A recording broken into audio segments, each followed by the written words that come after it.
right here, and you absolutely know that I love doing this. I love it. Hey guys, we've got this awesome UFC fighter in the house tonight.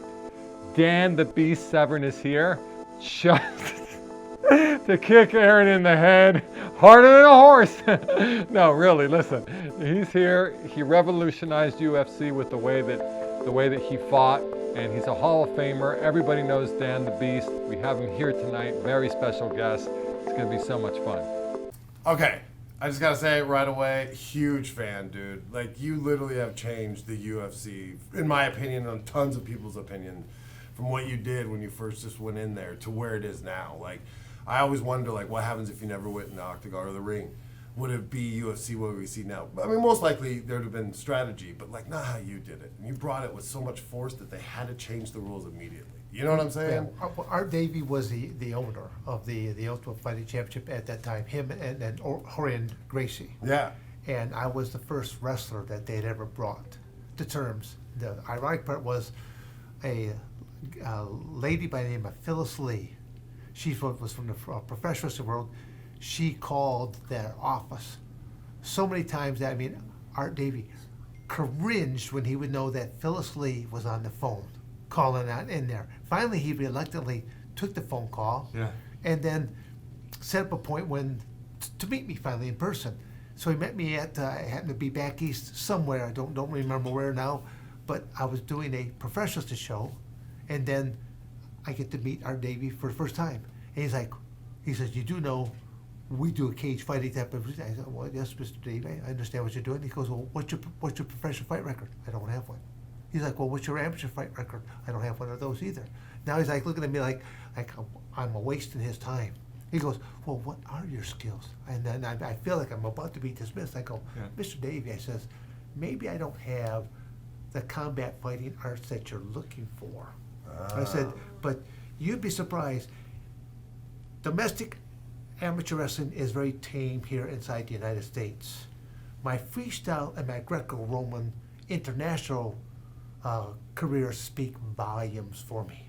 I go, "You take one of your tame matches here, it comes close to what I've done in my amateur wrestling world, where you have all kinds of rules for it. You're not supposed to grab this, that, but when you have a foreign opponent on foreign soil, you're basically, in order to win a match, you gotta beat 2 out of 3 of the referees and your opponent at the same time." Yeah. Well, and not only that, but you came in and you just like it was just beat the hell out of someone for 3 or 4 matches, and then it was over. Like, it wasn't just one match. You got to train for a few months. Think about the mindset.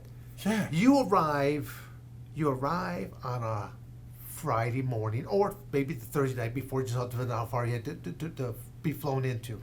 You arrive at this arena, and they have a press conference, because there's no weigh-ins, because there's no weight classes. So you have a press conference. No weight class. Bro.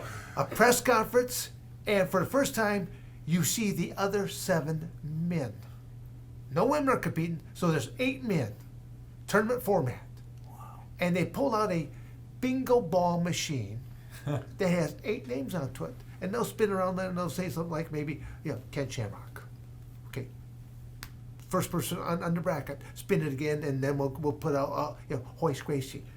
Boom, there's your first match. You find out less than 24 hours before you're about to climb into this cage who your opponent is, and I can't Google nothing, because Google didn't exist. Yeah. Word of mouth, how good are they? You find out your info. Exactly. You're trying to find, who's this guy? And all you simply know is that unlimited time, no weight classes, unlimited time. They want an ultimate victory. Someone's going to be unconscious. Yeah.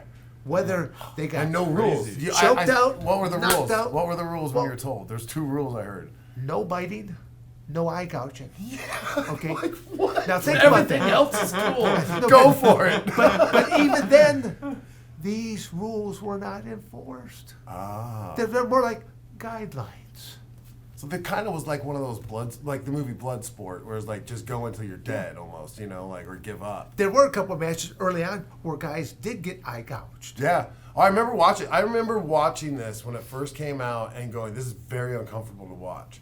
And then I couldn't watch the first few. I was like, I'm not into that. But then, like, when you came in, it was like, you just grabbed them. Were you, like, the first to pick them and throw them over backwards and stuff? Was like... When they first saw it, because you had Jeff Blatnick was one of their newest announcers on the team, and then the other two gentlemen, I can't give you both their names right offhand, but they were blown away when they saw someone bodily grab another human being and simply Professional Wrestling World exploded because they're like, he's doing German suplexes. He's doing what the WWF and all that does now, and like you were doing it just straight up doing it. Yeah. And like, oh my God, bro. So like when I first saw that and you were like taking them down and wrestling them and like, choke holding them out, I was like, whoa, this is different. And like, it wasn't so gory and bloody. Like, it took me a while to get into UFC. And then I worked on UFC for a while, for like 3-4 years. And watching it, someone coming off the ring, all just blood everywhere. You're just like,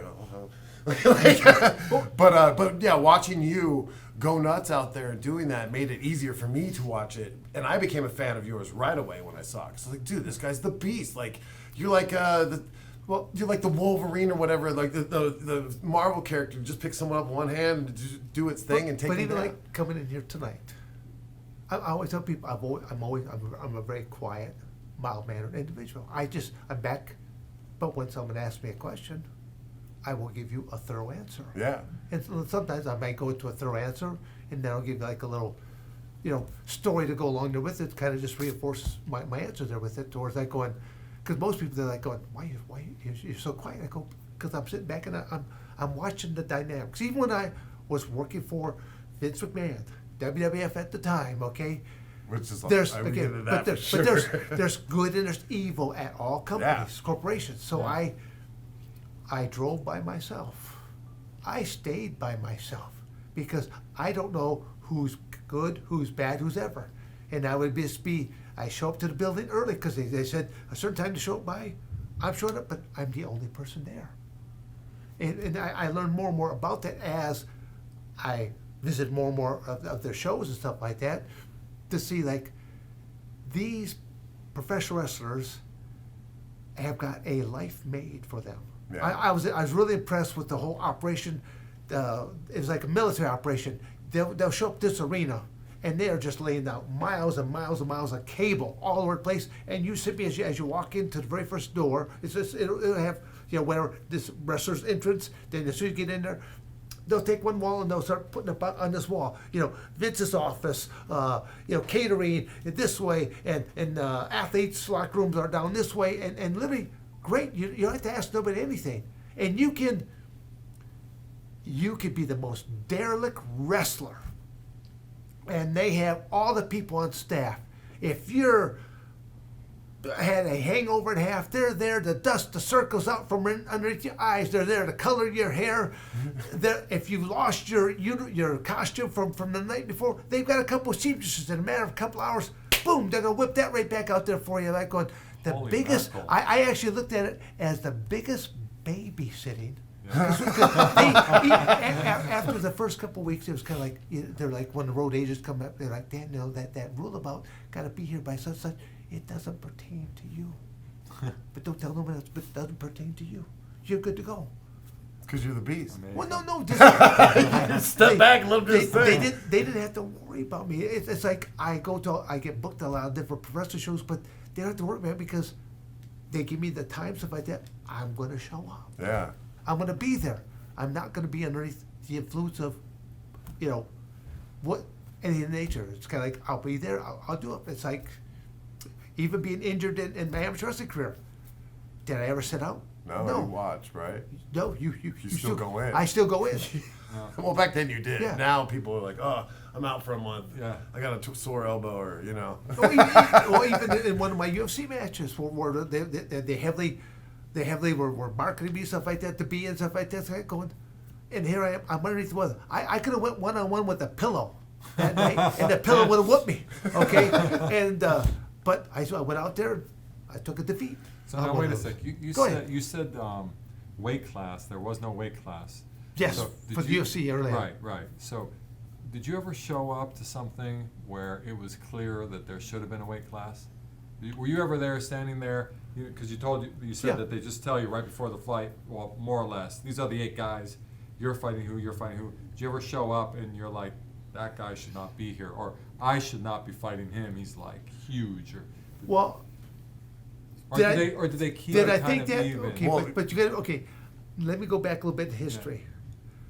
As an amateur wrestler, my freshman year in high school, no freshman had ever made the varsity team.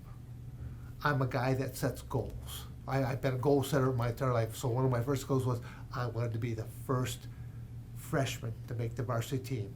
I weighed like around 165 pounds. So I went down, I lost 10 pounds, go down to 155-pound weight class.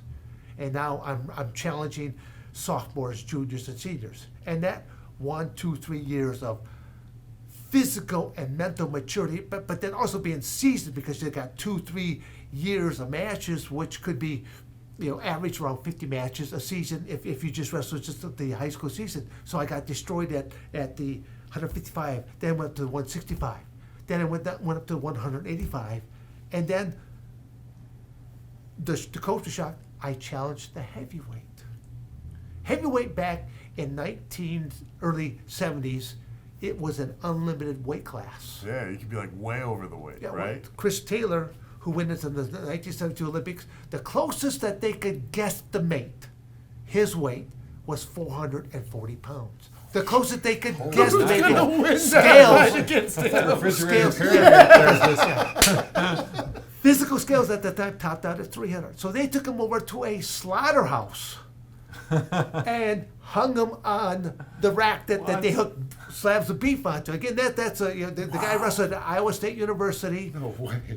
But again, there's crazy. the history on Chris Taylor was it was either East German or Russian. I'm not certain. I think it was the East German at the time. Met Chris Taylor at a banquet just the night before. He was to wrestle him the following day. And he's like, "Oh, how are you doing, my friend?" And it gives him a big hug to see, can I reach my hands around him to grip my fingers?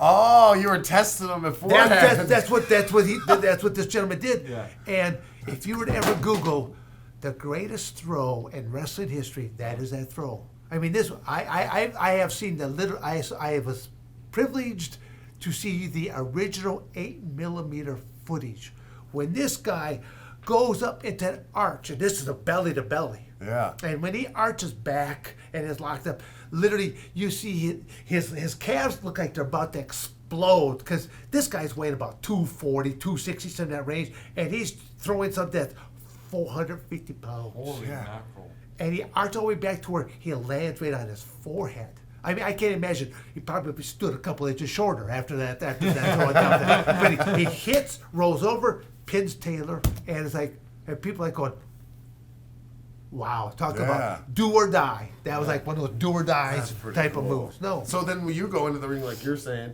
you go in the ring, this little guy here about to fight you probably knows so much karate ninja stuff that he could hurt you real bad, but he's going up against the Goliath, like you, the beast. And then you got the other guys I've seen that are like just huge. And like, I'm like, oh, he's done for, dude. But no, like they couldn't handle the grappling. You know what I'm saying? Well, like, it's just so mind-blowing that you just destroyed all these people. I mean, you lost some too, but like you really did. What you gotta realize Do was it. that I was simply known as Dan Severn, category wrestling. Yeah. It wasn't until a couple UFCs and I had Jim Brown was in the audience, and he's like going, he just couldn't believe the demeanor and stuff like that. And Yeah. he's like, he's the one that gave me the moniker, the Beast. Yeah, that's so cool, Yeah. man.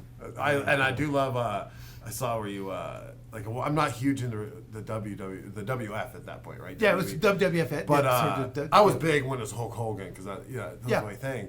But dude, you fighting in a suit? He fights like people in suits, dude. And at the end, there's nothing even. The button's not undone or You wore nothing. the It's suit like, or the other- he beat him I up was in a suit. suit and tie. Yeah, suit and tie. And Just again- goes in there and But destroys. that's UFC or that's wrestling? No, that was for professional. I was doing different types of things, but That's it's after like I was UFC. in suit and tie. I was more concerned about blowing out the crotch of my pants because this is not wrestling gear. This is actually stuff that you buy off the rack. You know. Yeah. Do you ever off question? But do you ever watch Young Rock?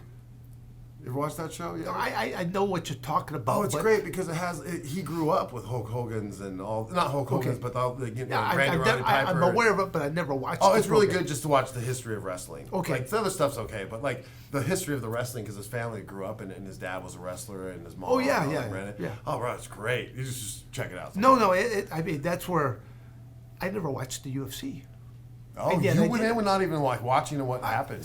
Someone who watched the first couple segments videotaped it on an old VHS tape and said, "You ought to think about doing this."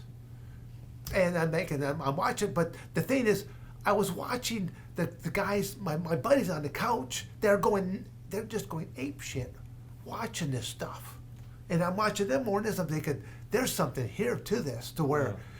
Look at the way that these guys are like, they're like savage animals watching this barbaric type of a sport right there. That's so Okay, cool, dude. but the funny, okay, when I finally was told I was in, I did not tell a single family member.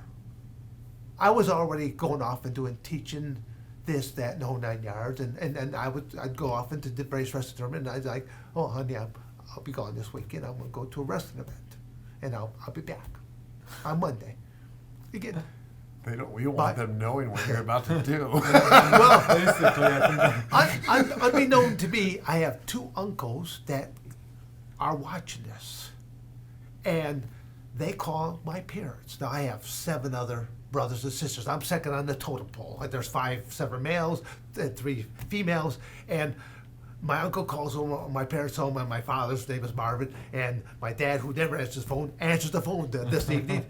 And my one of my uncles like going, "Marv, do you know where your boy's at?" First of all, my dad's got to say, "Well, which one?" They're like, "Danny." And my dad's like, "Well, is he down in Coldwater?"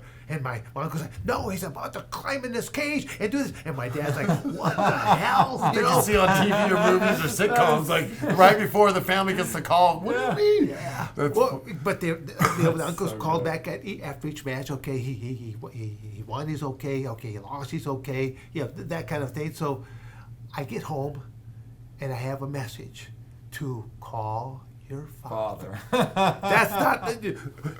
Now, is that a good word or bad?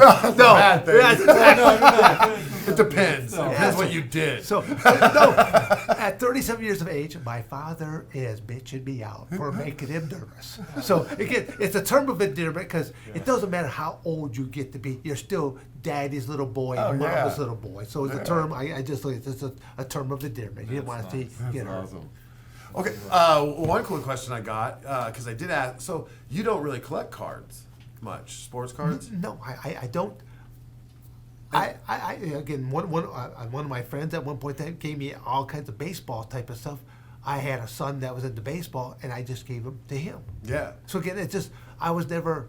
But you did say, because so you come to sports card shops and sporting things to sign autographs for people to come and check it out, right? Yes. Yeah, so you like, and I just was asking you this earlier, and then but you had mentioned like this is like kind of like a kid in a candy store kind of thing, right? Well, no, to me it's like because I've never been to these kind of places before. Yeah. Until literally people are bringing it in. So I'm like a kid in a candy store because I walk around.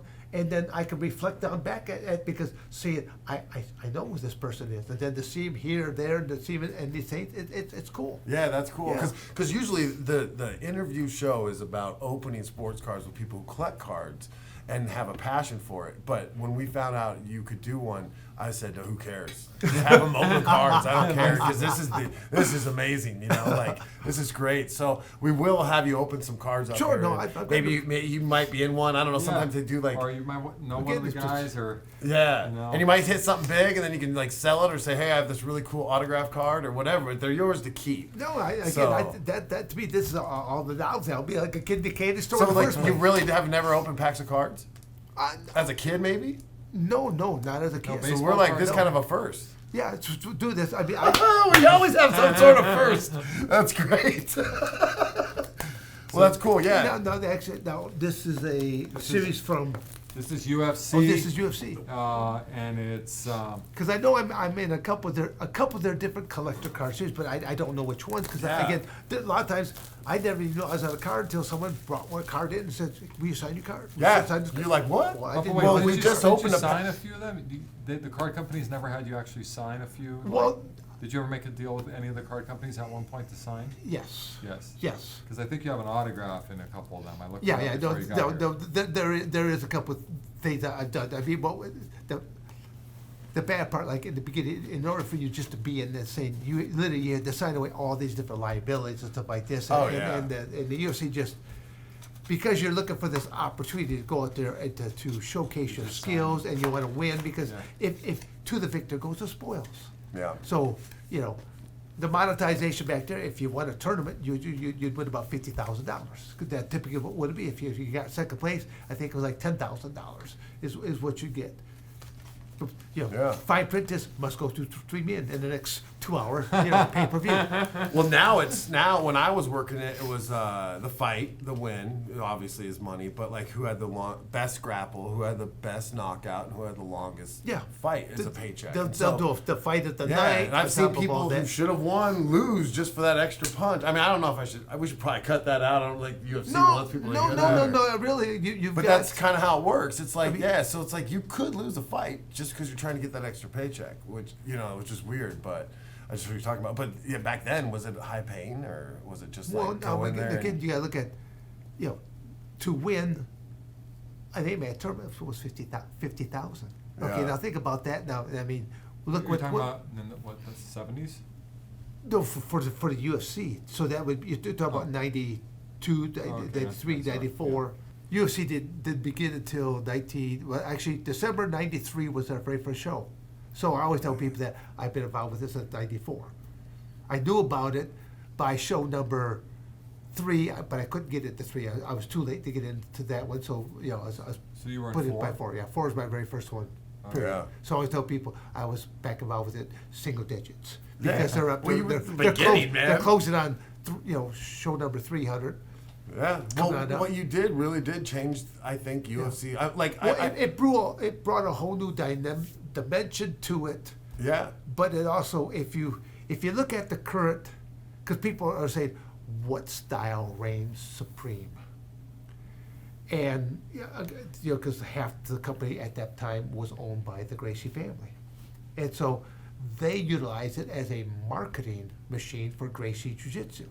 And Art Davie was the businessman who came up with this idea of a cage, and to put 2 men in it, and to basically no rules. Yeah.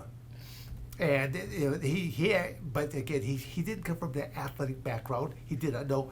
He had heard about the Gracie Challenge, and so he put Horion in charge of talent and of being the matchmaker.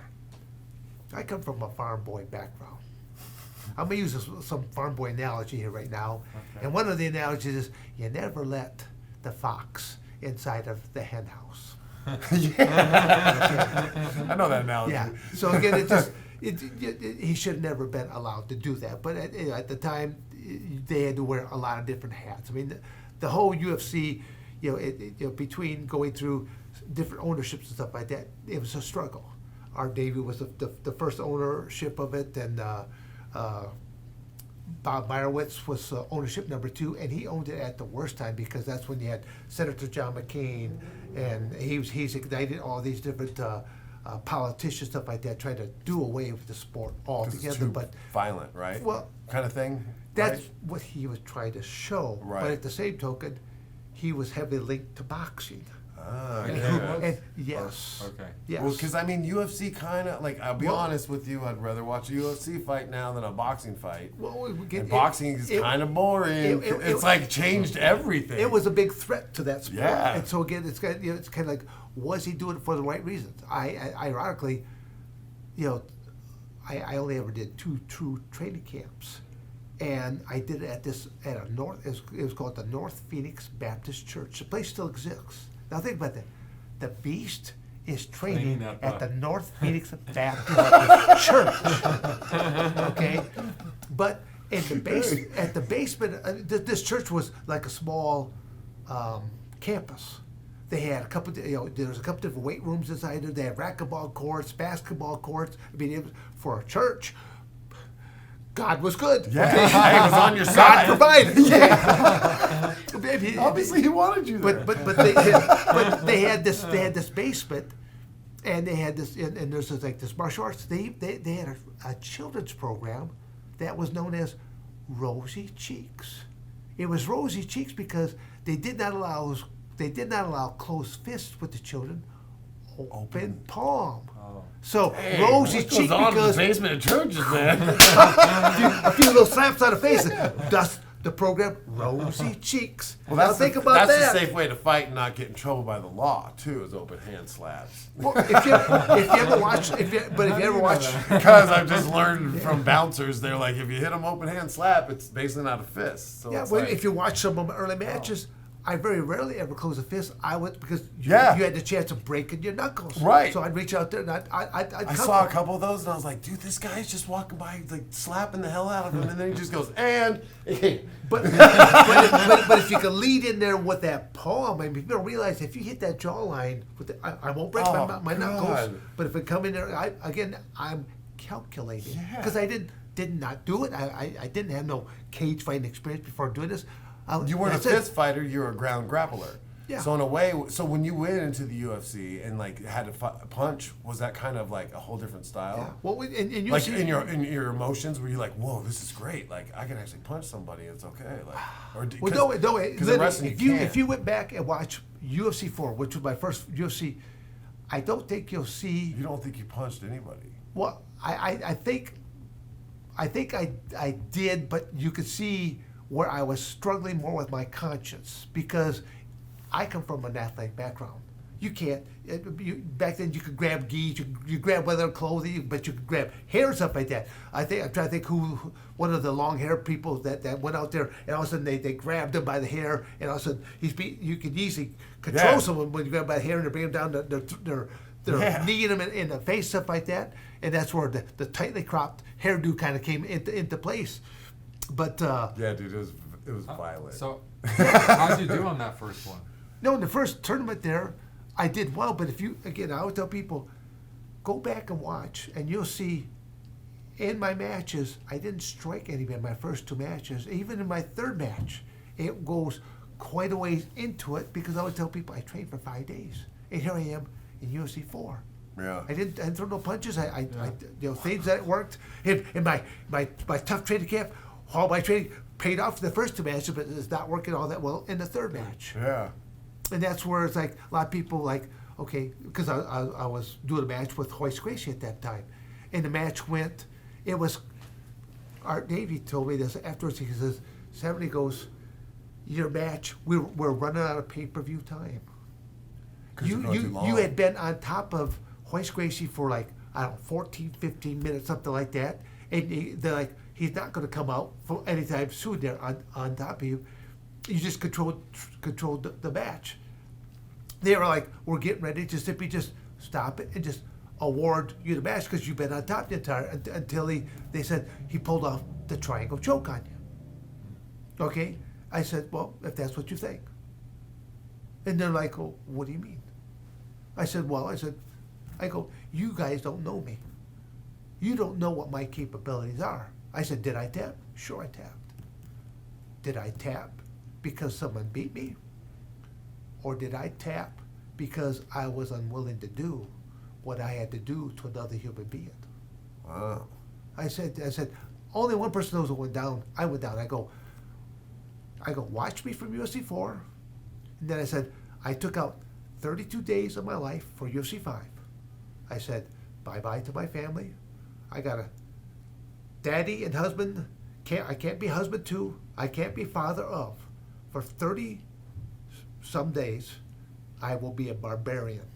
I will live by myself. I will eat by myself. And again, I go, I will become a no-holds-barred fighter capable of taking your life. And that's when, again, literally, I say it like that because I live by myself. I hate by myself. And people literally, they could almost start, they're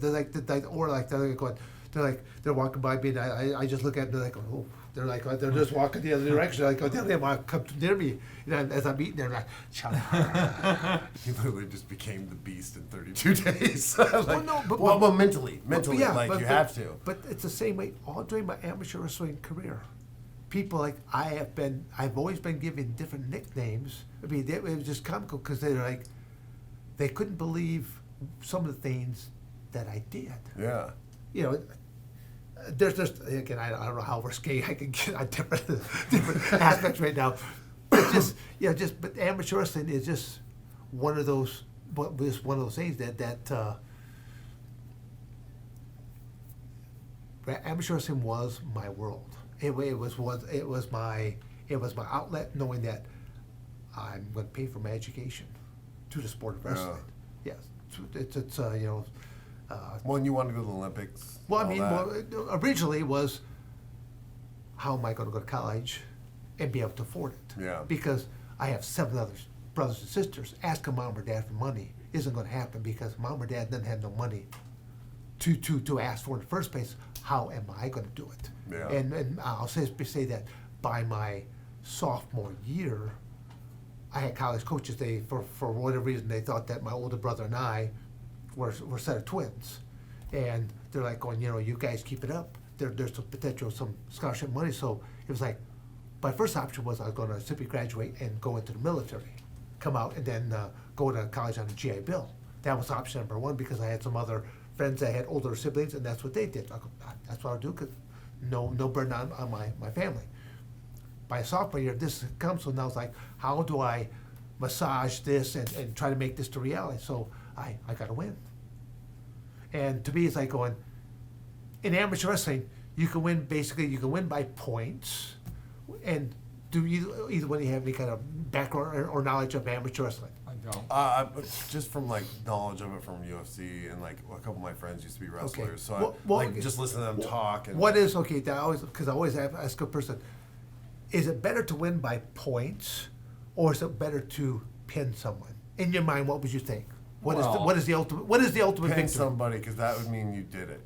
Then points. That's what I mean. That's the boom exclamation mark. If you just eke out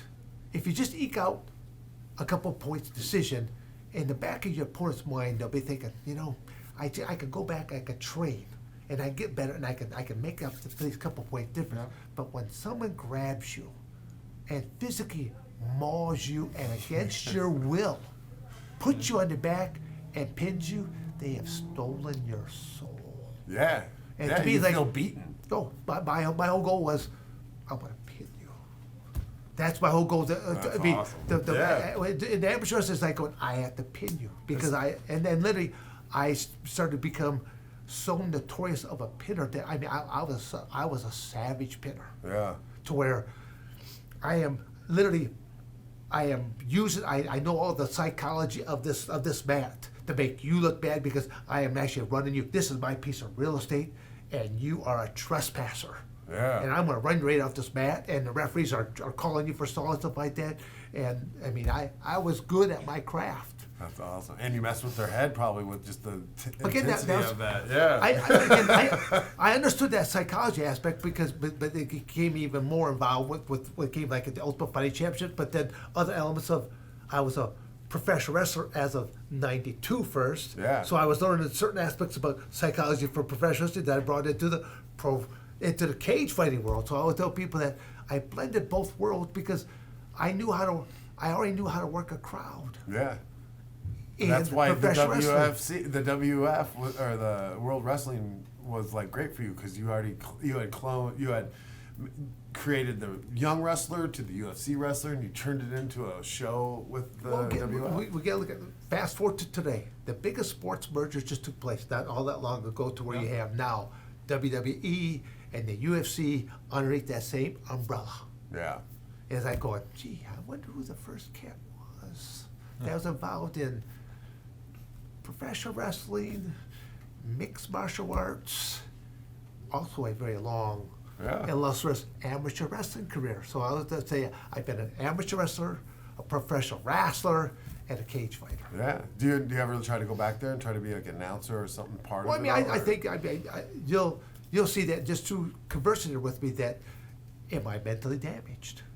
Am I quick-witted? Because one of the biggest. Don't ask him, he's mentally Yeah. damaged. Okay. I got kicked in the face by a horse. So I hit it young. but one of the biggest contributors now to CTE, dementia and Alzheimer, is mixed martial arts. Yeah. Boxing has a 100+ year history of contributing to this. Yeah. UFC's only been around for 30 years now, but you're seeing the numbers because, gosh, brutal. you want to get that fight of the night. Well, you better get out there. And in the words of JR, you better put on a slobber knocker out there, okay? Yeah. Jim Ross always would say, yeah, there was a slobber knocker. Yeah. Yeah. But that's what people want to see on TV. They do. It's crazy. You guys really put your body out there. Okay, one of the youngest fighters, Gagey, 150-pounder. I'm drawing a blank on his first. Justin Gagey wins more fight of the night bonuses than anybody else, and he has an amateur wrestling background. I met the guy. I happened to be up in the northern part of Arizona. I was doing a law enforcement seminar, and they said, well, Dan, will you go over during the break? Let's go over to his Justin Gage. He's in the Ultimate Fighting Championship. Do something to say with the kids and stuff like that. Because I'm a big advocate of education. Let this open up more doors there for you than worry about stuff like this and that. Yeah. So some reasons why I ended up getting into cage fight stuff like that. I already had my life laid out for me. Things didn't go the way as I had planned them. I moved to Coldwater, Michigan, for a job in a corporation that promised me X amount of dollars, profit sharing, all the things that a young married man with a family wanted to hear. I went to work, and at the end of the first week, I did not have a job. And this is right around that the early 1992 period of time, and the United States is in a recession. You couldn't find a job. And I've got an attorney friend. I said, there's got to be some kind of repercussions, but at will. Companies at will. They can just let you go at will. I go, and I had no leg to stand on for or nothing. And then they're like, you need to go file for unemployment. I go, I have never been unemployed in my life. I go, I will not. And then basically straight to fighting. I saw. You said, "Fuck, I'm gonna whoop some ass." I saw a flyer. Toughman contest. Do you know what Toughman is? Yeah. It used What is that? What is that? used to be Toughman? three 1-minute rounds with gloves on, and some guys might have had some actual boxing background and or not. There's only 2 weight classes. Just go in. 190 and under, and then anything over. And these are just, again, 3 rounds. I had, so again, I tell no family member. I said, I'll be gone. I gotta go conduct some Now when you business. leave, they're like, no, where are you going? You got yourself in trouble. This actually took place up in Battle Creek, Michigan at the time, not that far from Coldwater. Because it's usually a 2-day event. The Friday night, they basically do 1 match for everybody, and then Saturday's the big one because whatever's left, you got to go through them all. Yeah. And it's like my very first match. I'm out there. I mean, they all show up wearing boxy trunks or athletic shorts, and they got gloves on or tank tops or shirtless, stuff like that. I show up wearing a amateur wrestling singlet. My hair is nice. It's nice and dark. The mustache is dark. I don't know how to hold my hands. I look like John L. Sullivan. I don't know what I'm doing out there. I mean, people actually were laughing at me, and I got this 300-pounder. Yeah. And they, when the referee rings the bell, and he's like, woof, woof. I'm thinking, but I had always started my professional wrestling training. This boxing match or this Toughman competition was being held in a professional wrestling ring. I already knew the dynamics of the ring. So basically, I run right into him with my gloves, hit him into like his barrel body, and I got him backpedaling. We're about to hit the ropes. I know the dynamics of the rope. It's like a big old rubber band. It's going to go, walk, and then inertia is going to bring him right back in. So as I go walk, when I feel come right back in, I lock him around the body, and I launch him to the air. This 300-pound man goes flying through the air. His face hits and scuffs across. Oh, man. It was like TKO the moment he hits. I mean, he was like going, the owner. The guy looks like Wolfman Jack right there. Art Dorr was the owner of this. He's like, he's got the microphone, he's got the suit tie stuff. He jumps on up. I think I'm about to be disqualified because I did nothing. That looks like boxing here right now. And he hears a crowd pop. I look down at him. He looks at me. He goes, "Well, throw him again. I can do this." Damn. And that was when you won that game. Well, yeah, no, again, That's awesome. Each match after that was like, guys are out there trying to box, and then I'll get it close. I'll actually clinch. I'll get like an underhook right there. I'll start to do a hip toss, something like this. They might fall one down, or I'll just cook them like this. And the other glove, I'm going club. I'm like a Neanderthal. Yeah. I'm like a barbarian that I won the hearts, and all I know is that I made $1,000 the hard way. Beat So five you turn men. to different beast modes if you have to. Well, but that's my That's way. how it works. But you see this in each of my careers. I've done these types of segments, like in my amateur career, to make varsity. I had to slay a Goliath in order to do this. But I was gonna say I haven't always been on the winning side of everything, because even in my freshman year, to go back to just amateur wrestling, because we're bouncing around in different things. My freshman year, towards the end of the season, in order for it boiled down to the last match of the night, the heavyweights. I've got this returning Class B state champion. The guy's probably around 6'3", 6'4", and weighing 280 pounds. Not any bad weight on him. I'm wearing the 155-pound uniform. I go out there, and I literally, matches are 6 minutes. Yeah. And if Montrose High School, that's where I went to, if Montrose, if I don't get pinned, we win. If they pin, if their heavyweight pins, it should be done. I counted every light in that gymnasium, dozens and dozens of times, because this guy had me on my back so many different times. Oh, man. But I fought off to where the score, when the match was done, the guy probably beat me like 27 to maybe 3 or 4, because he probably let me go 3 or 4 times just to hit me with another barbaric headlock, another lateral drop or something like that, trying to throw me right to my back and pin me. I mean, when the final whistle blew and the match was done, you know, my team's bench just poured on there because we won. That's awesome. We won. I mean, but I tell people I was broken. I mean, literally, I was physically. They're all hugging me and stuff like this, and I'm like a raggedy doll, something like that. And as all they're all still regaling and rejoicing up at that, I walk around the side of the bleachers, and I'm crying because I was broken. That's how much I was broken. But I simply, as I look back, I go, I'll be back, and I will be back a much more seasoned and vicious person that you'll ever see. Because each season, I had to up my ante. I had to improve myself. Yeah. With each year. Yeah. So, okay, this kind of, you keep saying it, and I got this. I always do something random for someone to sign an autograph because probably never signed it before, so I try to get lucky, and I'm pretty sure you haven't. But my theory is, if aliens come down to Earth, they need to clone you for an army. So could you just autograph my alien bump thing here?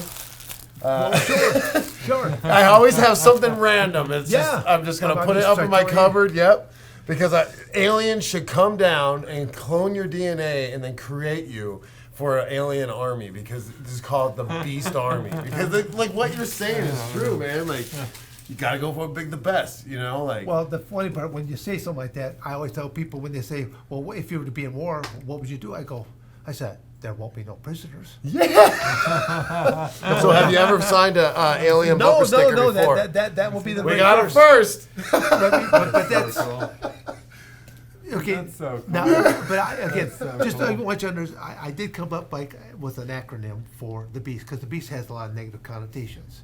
Anyone that ever knows me knows that I'm the farthest thing from a negative type person. I'm a very positive person. I'm very goal oriented, and I had to come up with something that represented Dan Severn. So the is traits I have: teacher, humanitarian, and educator. And my message to young people, because that's who Dan, that is my background. I actually do have a teaching degree, and that from Arizona State University. And my message to young people is beast: to believe in yourself, to educate yourself, to adjust your everyday attitude, to study hard, and then to teach others, because you can't take it with you. Because you have a lot of these people that they'll hoard money, for example. You can't take it with you. You know, to me, it's like trying to do something good with, you know, just being kind to people. That's where a lot of people, when I go into, I'll go into a certain store, and I go up to cashiers, and I'll interact with them just a little bit to see, can you make them smile? Because they're just doing their same begrudgingly job all the time, just to brighten up their day just for that 1 second or two. That's all. Yeah, that's good positivity. Can't keep that money. Yeah. You should spend more on my shop. That's where my money goes. Ask my wife. I'm not that brave of a man to ask you about. Well, speaking of that, what you want to open some cards? Sure. Yeah, open some up. You might get a card yourself, this or first one, I'll just move some of this. I'll just show you this first one here. Just pull that back like that, right? Okay. And then hold the cards. And when you're holding the cards, you can rip it open from there, right? So there you go. Let's just open some of those. Dude, this is great. We got him opening cards. He never does that. That's kind of cool, man. So let's see. I mean, these Another guys first. are kind of Another- new. Yeah, I know. These guys are kind of new, but let's see if you know somebody. I'm going to be the worst person for you, because I don't watch the program. Yeah. Matter of fact, No, but they might have someone there. I mean- as being involved in the UFC as one of the Hall of Famers, I get free tickets to go. And Dana White used to have his secretary call me, just go, remind Dan that he does get free tickets if let's go. And she'd call me up and tell me that. I go, thank you, I appreciate that. Never showed up, but it was. I never showed up, and they're like, "Oh, Dan, you again, remind you again." Yeah, I know, I appreciate that, but I was always off doing other stuff out on the weekend, because I enjoy teaching. My first love is still teaching, still amateur wrestling, what we do here in the United States, folk style. But I'm also versed in teaching freestyle and Greco-Roman. Those are the two international styles. But I also work with law enforcement, corrections, air marshal, border patrol, military. I look like G.I. Joe because I have a Dudley Do-Right chin and I have a mustache. I mean, dude. Okay. I look like one of them cats. So yeah, I blend right on in.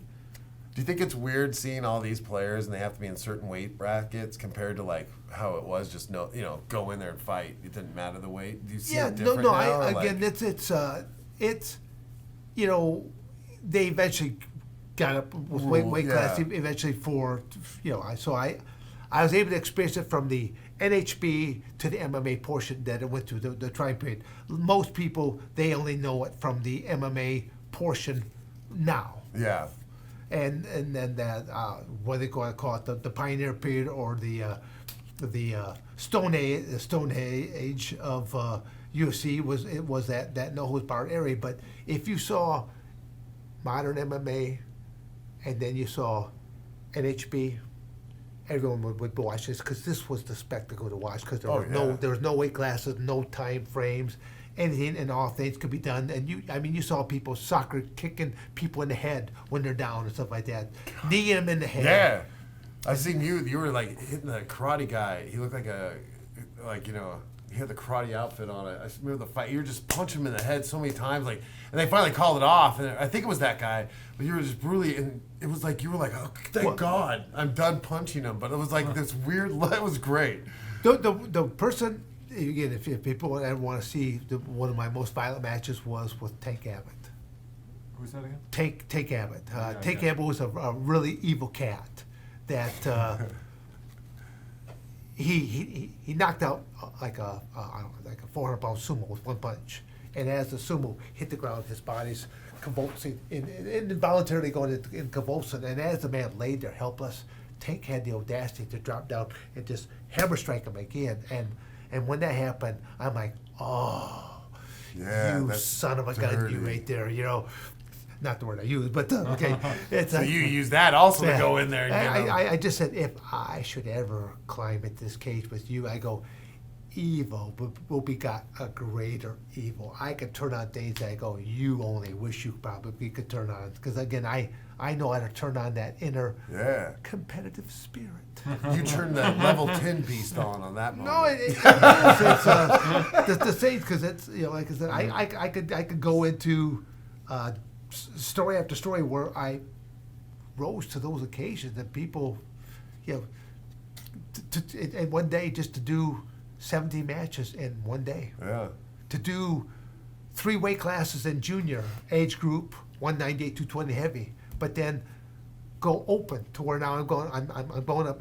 I'm only in there. I'm probably a junior. I think probably in high school at that point. No, actually, I think it was only a sophomore when I did something like that, because I'm trying to get more college coaches' attention.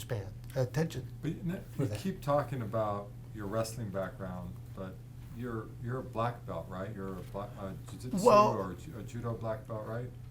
I actually took a judo class at Arizona State. If you saw my freshman year classes, there was no graduation in Dan Severn's future. I was a high-profile wrestler, being given a full scholarship. I had a phenomenal last couple years of my high school career. I wanted to stack the deck to make myself the greatest wrestler I possibly could. So I took a nutrition class. So I knew everything I put in my body was going to make me the ultimate wrestler.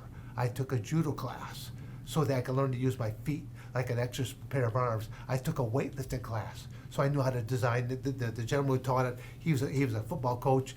It was all geared towards football. I simply knew how to recalibrate it towards the sport of amateur wrestling, and it all worked. Yeah. I mean, I went undefeated my freshman year, 34-0 with 20 some odd pins, which I mean, I set several records my freshman year before an injury stopped me. And I pinned 4 out of the 5 NCAA place finishers that year, including pinning the return to NCAA champ twice in the same week. So I did things that no human had ever done before, and I didn't just beat them, I pinned them all. The ultimate victory. Yeah. Which No, when that's you good. go in there to pin, you don't go in there for No, points. that was part of my mindset. What I was asking is because I thought I read somewhere that you have a black belt. Well, I do in judo, In but judo. it wasn't given to me the traditional way. I took a judo class, but then I had 2 instructors. I had an Asian instructor that absolutely hated me because I didn't really conform to the judokan way, and the amateur wrestler, I'm sorry, the American the judo coach, he actually would come to some of the home matches. He actually saw how I was incorporating judo into my wrestling skill set. So once the collegiate season came to an end, he goes, "Hey Dan," he goes, "there's a judo tournament taking place down like Tucson, Arizona." He says, "How would you like to go and watch one?" I'm like going, "Well, I've never seen a judo thing." "Sure, what do I got to do?" "Jump in this van." So I jump in the van with all these other guys that are competing and stuff like that, guys and gals, and I get down there and it's like it was a total setup. It's like going, "Oh, now that you're here, You want to fight. You want to wrestle. He says, would you like to participate in the judo competition?" I go, "But I don't have a gi." Ta-da! I mean, he had it. It was a setup.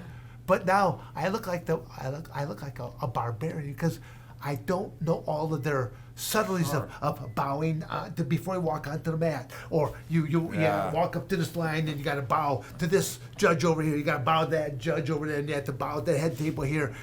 And then the referee goes, "Haji man," I'm like, "Haji who?" And then the guy starts walking toward me, like, "Well, I guess let's get it out. Okay, let's go." Okay, and then I had this amateur wrestling background because the moment that you touch is what's known as point of contact. I don't think anymore. I react and do so. That they would grab the lapel like to get me to do something. It's like rush into it, one. Like again, I'm a barbarian, wild hillbilly that they don't have a clue what this guy is doing. But each time they touch me, I'm trying to rip arms off, slam down, I grab them. The beast. I'm launching them belly to bellies, belly to back stuff. And I have more gripping power because I can grab all of this. The geese any which way that they could, and then literally I ended up winning. Like I'll say 4 or 5 tournaments, and then like going, I forget what the Japanese word is, but it basically they stopped the tournament.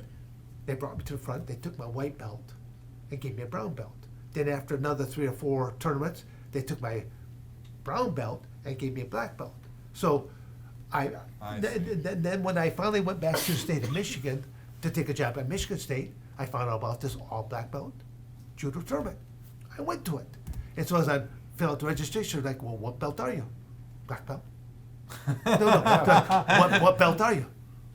Black belt. And like they're looking for Nidan, Shidan, they're looking for what level belt. Yeah. And then like, well, how did you get your belt? Oh, it was given to me. Then now they think I'm like some nutbag or something like that. And the tournament director, he's like going, oh, I'm gonna mark your belt sheet right there. He says, I want to be there because I don't want to see you get hurt. I go, okie dokie, I'll be there. Okay. And I go out there and I got like the return of champ and I just crushed him. And like, he's like, here's the certificate. Keep this in case someone ever asks you. And I just threw it in my bag and just went on. That is so That's crazy. so awesome. That is awesome. You got inducted into it. Dude. You already were it. Yeah. That's what I'm saying. You already were the black belt. They didn't have to earn it. But I went to like the Sambo Nationals. Yeah, I did. that's I so say, cool. I couldn't even told you how to spell Sambo at that point in time. And I go to it. I'm just watching the lighter weights. And I didn't even have a Sambo jacket. I see another guy that's close to my side. I go, hey, buddy. I go, you can't ever borrow your Sambo jackets for a couple of matches. And I borrow a jacket. Won the Sambo Nationals on top of that. Back in the day, everything was just so much easier, and like you could get loopholes in. Now it's like really hard to you do got stuff. You got to produce like paperwork and all this. Yeah.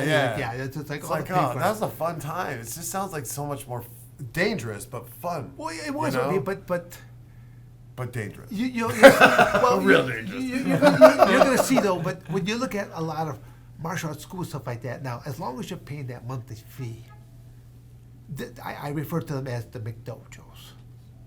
It's like as long as you keep paying your fee, they're going to keep bumping you. Do you really have true tangible skills? Again, I'm not trying to say any one type of martial art, but I'm just saying the skill sets in general. I'm a big believer that you if you ask my own children, they simply know that Pops doesn't give you nothing.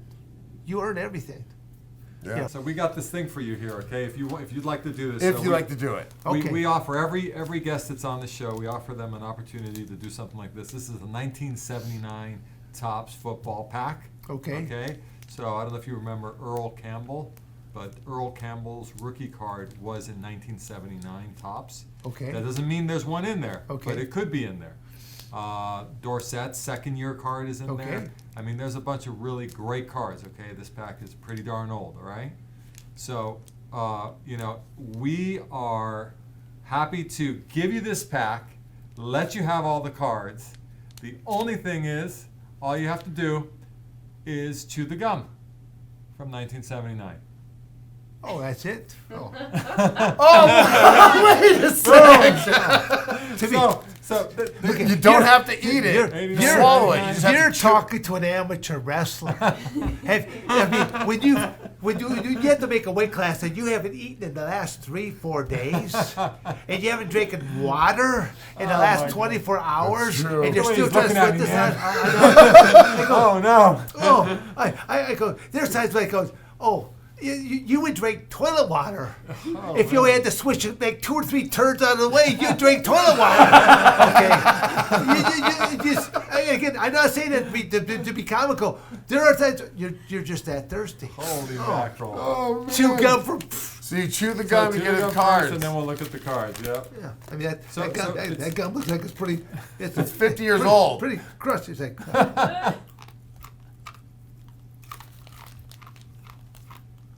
Really going after it. There's only half a piece in there. You don't have to swallow that, all You right? don't have to swallow it, but let us know how. There's no, the chew is like a crustacean. Here, I'll get a bucket. Kid, you just spit it out. It's gone already. So You already swallowed it? It's gone. Oh Wait, my what? gosh! What is the deal with this swallow Holy thing? You mackerel. swallowed it? No, the thing is, I have a one-way system. I've been so sick at times that I've had food poisoning. And they're like, oh, stick your finger. I'm like, half my hand's on myself. I'm like, I go, you try to, and like, it only goes one way.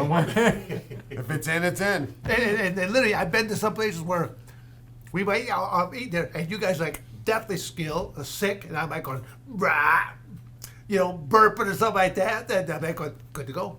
Good to go.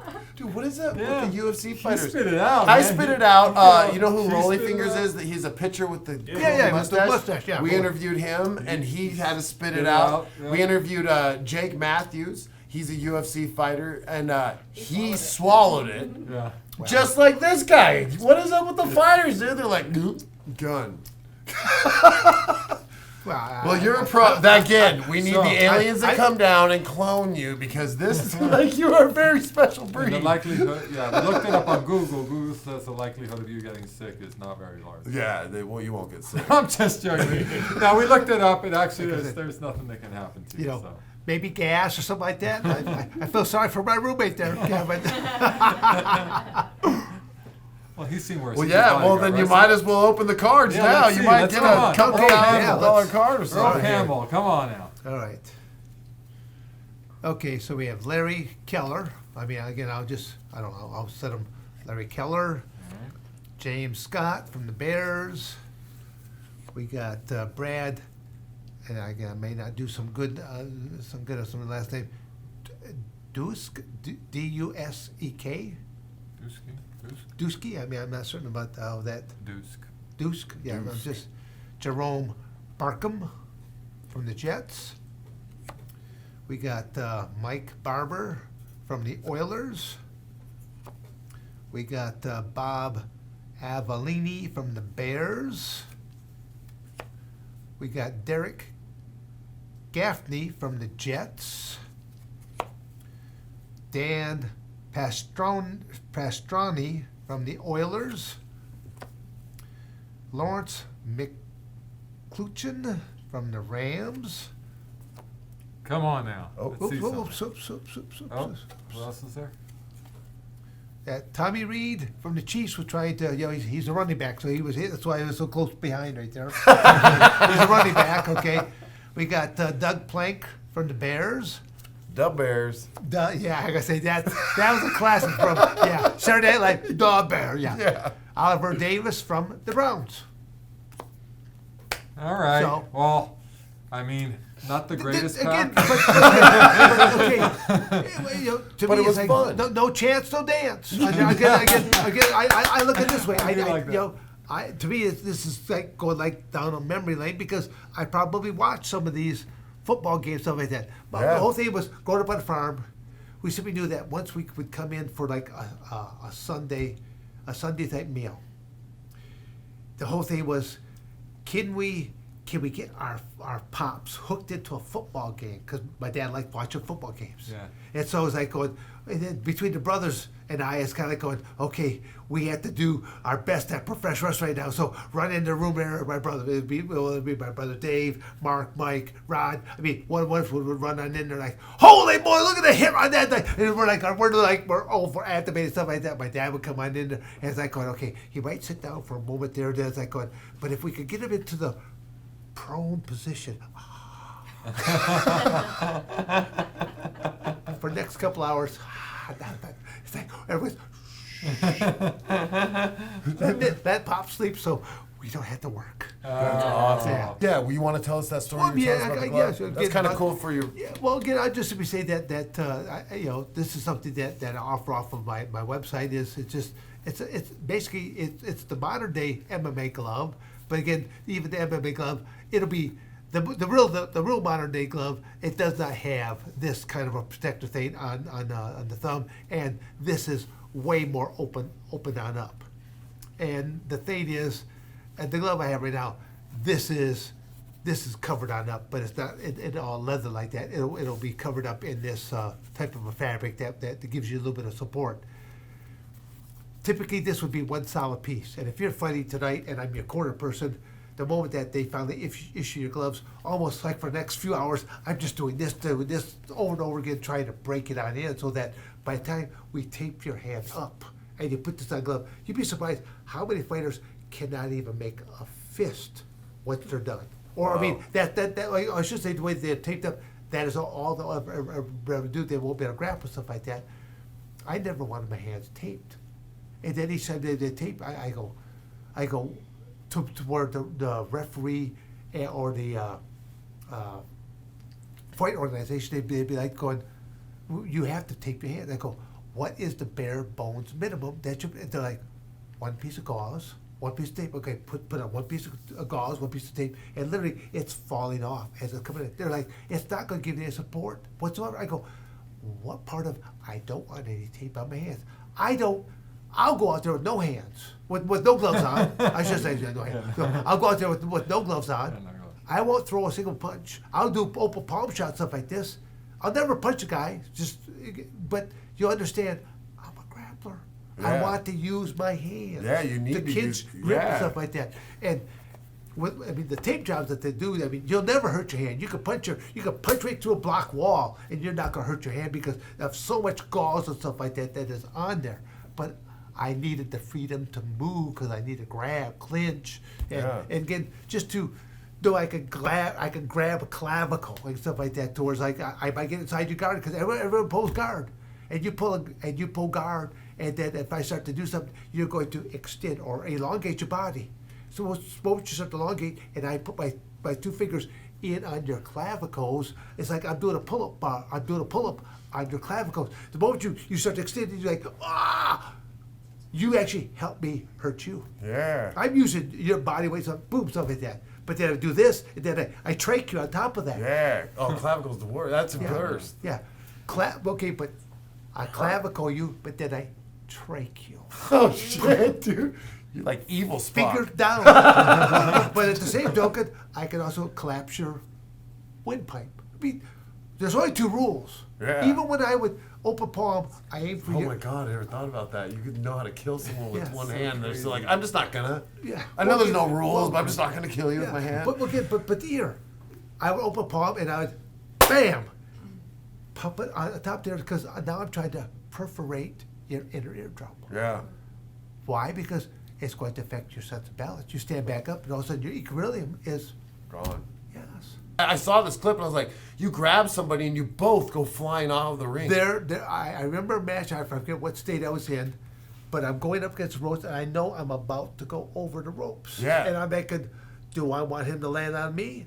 Nope. I will land on you. And I took him over. Oh! And as we go over, we go down, and there's one of the judges. We break the judge's arm. We break the table. man. He hits the concrete. He's knocked out. I climb up and up, and I go, And and I roll right back on it, and I go, yeah! yeah. Oh, it was great. I was like, dude, I have it in my notes. I was like, make sure you talk about the ring. You know, like if you're getting thrown out of the Yeah, ring. But no, yeah. but that was last minute thinking. I think I'm hit, and I feel like I'm about ready to go over. I don't want to hit. Yeah, you don't want to get hurt too. So Or, again, yeah. I just we do. Let's use again, Genius, pop dude. the hips and Walk take them on in, over. Beat somebody up with a couple suits on. Psh, no big deal. Like, And watch out below that crotch out, like I said before. I'm gonna watch it now and see how you like walk in. Yeah, make it- pucker cheeks. No, it was funny because there was a couple times I go, I don't know, maybe I should have laid off a little bit too much to eat there earlier. Yeah, and it's so cool. You came here with your belts. Well, and yeah, then- I just wanted to, because again, a lot of people. I'm from two different eras here. I'm from professional wrestling world. Yeah. And again, the NWA. Again, These are I like to crazy. show off the NWA belt because the NWA is one of the oldest professional wrestling organizations in the United States. Yeah. And again, when you look at the history of some of the guys, I'll simply say 20 years or so ago, there's a lot more shooter legitimacy. I'll say some of the more newer guys that have held it, I'm not going to brag about whatsoever. But I was definitely known as a throwback from days gone by because when people saw me come out like to the Octagon Cage, when did I come out? Or to even professional, I wore a gray sweaty shirt. That was it. And people like, why did you wear just a gray sweaty shirt? I go, at every university, they issue all of the athletes a set of grays. They're all grays. Mm-hmm. Here's your grays. And I go, I used to rate my workouts as to how many shirts I would soak through. Not a little wet armpits. No, not a little run down here and run down back. I mean, sopping wet to where like it came out of a washing machine. Hasn't been run to the ringer yet. I mean, you just. Gross. But I would average at a collegiate workout. I would average losing 10 pounds per workout. Wow. Because it's 90-some degrees. Yeah. And I'm drinking. I'm sweating like a madman. But the bigger body weight, I'm sweating more off. I always knew that was good if at the beginning of the week if I'm within 20 pounds, I'm good. Yeah. I'm gonna make weight easily because I know how much I sweat. Yeah. And do you have your own podcast or something, or you, Well, I do a show or a podcast with Don Fry. Again, he's another one of these ferocious MMA guys that Don Fry's probably had more. Just should have been fight of the night matches than even what Justin Gaethje has had. And again, I'm not saying that to put down because Justin Gaethje's phenomenal what he does. Yep. With Don Fry, I think the number one most viewed cage fight is Takayama versus Don Fry in Pride. Where literally for like 45 seconds, they literally jog towards each other, and then when they get within range, they start firing on some shots. Then you see a collar tied. I think they end up collar tying each other, and they're punching each other in the face. But it's like we're playing a game of chicken for the next 30 seconds. They're punching each other in the face like, I'm punching you in the face, you son of a gun. Are you going to quit? And the other guy's like, going, no, I'm going to keep punching you in the face until you quit. And they go, who won? The people who witnessed this. Yeah. Won because they witnessed something that they'll never, ever see. And you can Google it and look it up, and it's there to watch forever. Yeah. But both men paid prices for that chivalry out there. Because you can't just take that many blows and just walk away from it. When is this stuff going to show up? Because I always tell people like what they're like after they've had just meet interact with them, like then you for the guys that done this many matches, you don't seem like if you show any wear and tear. I go, maybe it hasn't showed up yet. Maybe in another 5 years or something like that. That I'll be walking around, not knowing where I'm at, drooling down my chin. But I don't think so because the skill set I brought to the table, I took very minimal damage. I took minimal damage, but then I led an actual MMA class, and I taught them how to train. Yeah.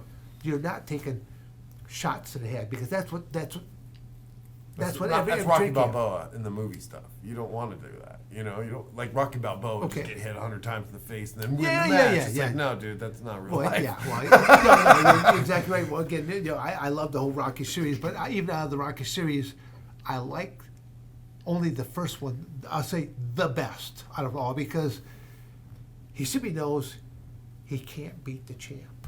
Yeah. But nobody has ever gone the distance with the champ. So that his whole goal is that he knows he can't beat him. But at the end of those 12 rounds, am I still standing? If I'm still standing, I'll be somebody. Yeah. And that's like that was the whole aspect. Was like just survive 12 rounds with the king. Yeah. Again, it's all different perspectives. He knows a lot about UFC. I don't. And you mentioned earlier when you walked in that you don't have cauliflower ears. Yeah. So can you explain to me and those who don't know what cauliflower is or what? Yeah, what that is and why do fighters get that? Okay. So what's the deal with that? Cauliflower your ear is nothing but just skin cartilage, and what it is, it's a fracture in the cartilage, and then your body fluids kind of fill in that area to try to protect it, but all it ends up doing is it will distort. Is what happens. It'll fill it, and then it will start to subside to a certain degree, but your ear will be deformed afterwards. So, and a lot of those cups would moving around while you wrestle. Well, like my high school days, I'd see it, and like a lot of my friends would be like, "Yeah, that's what's breaking my cartilage or something." But okay, because I'm old school, where I actually had they had metal inside of the cup, so it'd be like aluminum metal, like and then the heavy rubber over top of them. If you fitted the headgear properly, you could barely get it on, and literally you almost don't even need a chin strap there on top of that, because there was the old style chin strap with this hooked right on your chin, and then there was the other one that just would go underneath it. I did not like the one underneath it because it just all depends on how it shifted. It choke you stuff. I always liked the one that just went right on the chin, but then maybe it's because I have a Dudley Do-Right chin that it fit in there just right up as well. No, again, it just. I mean, you did train in the bottom of a church, dude. God did make you, I guess, perfect, right? You know, again, but that, You were the chosen. No, there are just so many irony type of things of doing that. It was like going, like I said, Jim Brown giving you a ring name like the Beast, and knowing that I trained inside of a church, Yeah. North Phoenix Baptist Church, and how many churches have such a appeal like this? That's all crazy. Then I even tried to show up to a couple different Sundays to see could I bump into Senator John McCain at that time. I was going to have a conversation with him about that. Talk about he was spewing a lot of negativity about it. Even back then, when the UFC was in trouble, they only brought out one athlete, me, because I don't come from a fighting background. As I said earlier, I've never been fighting in my life.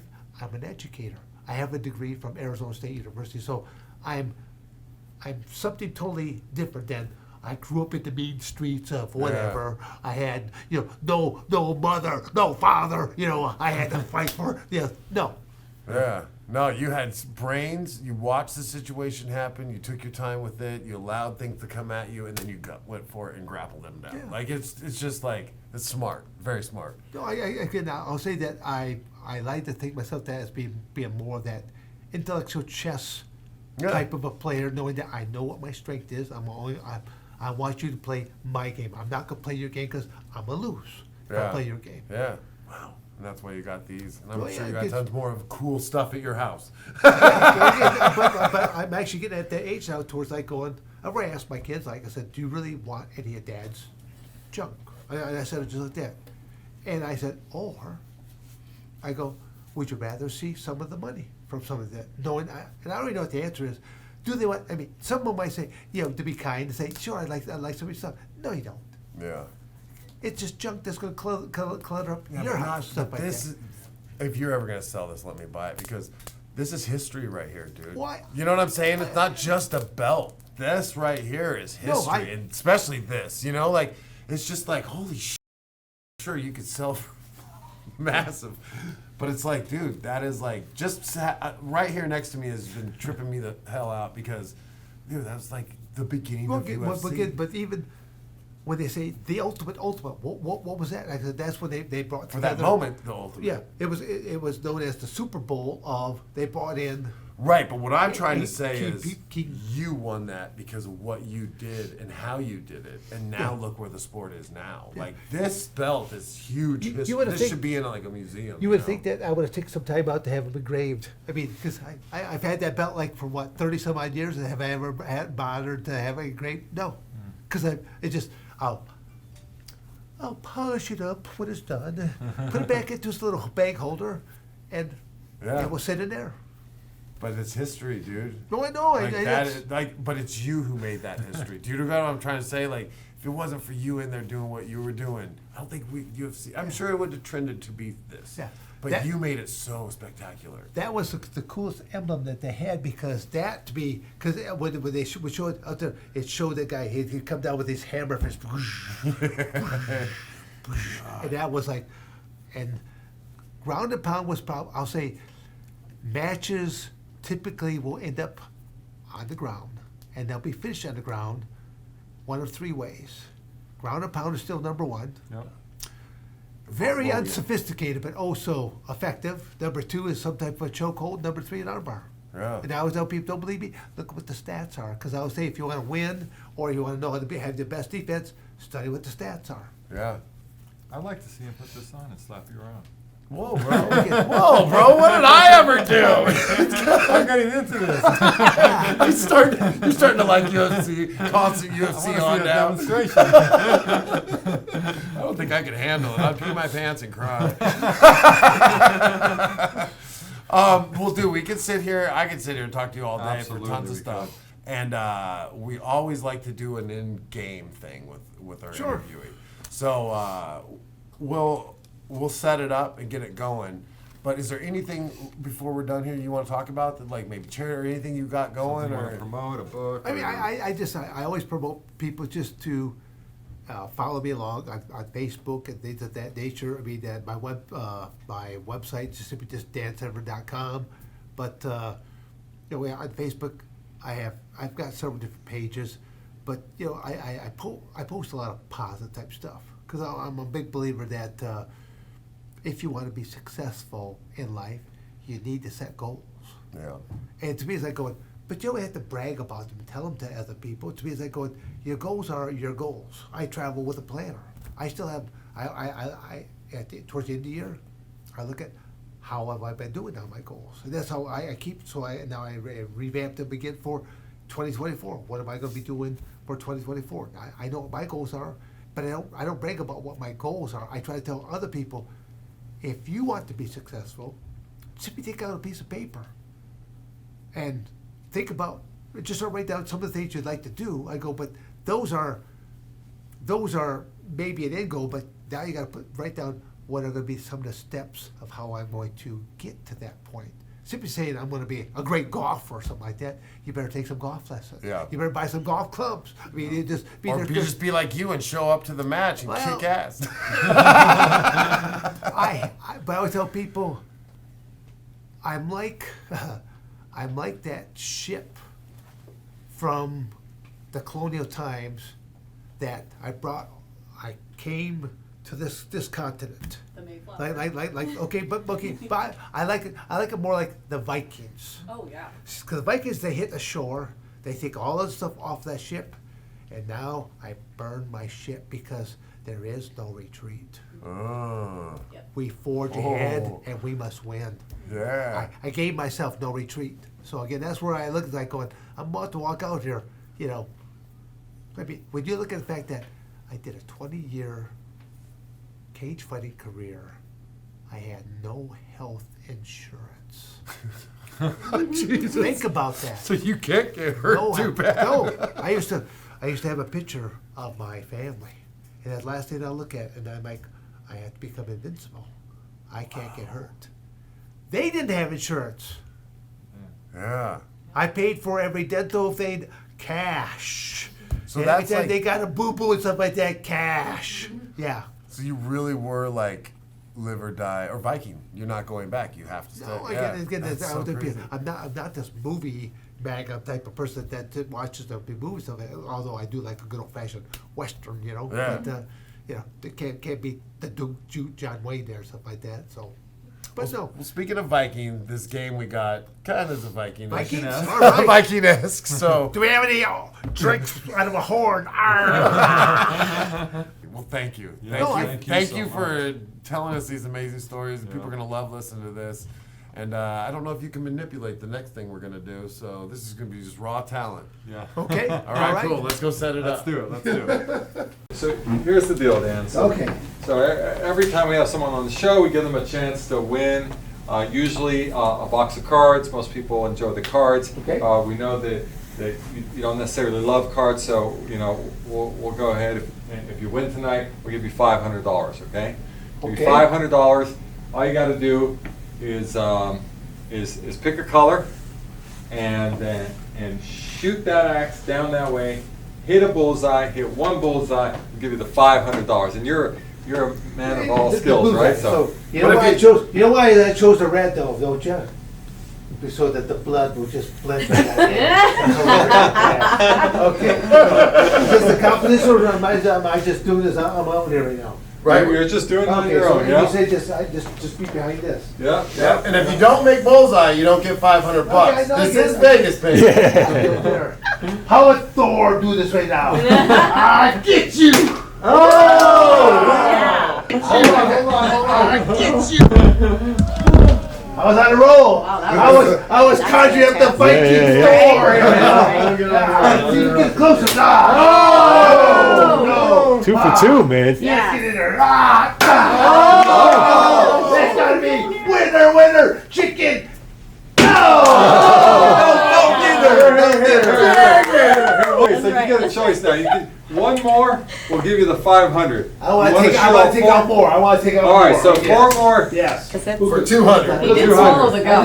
not taking more.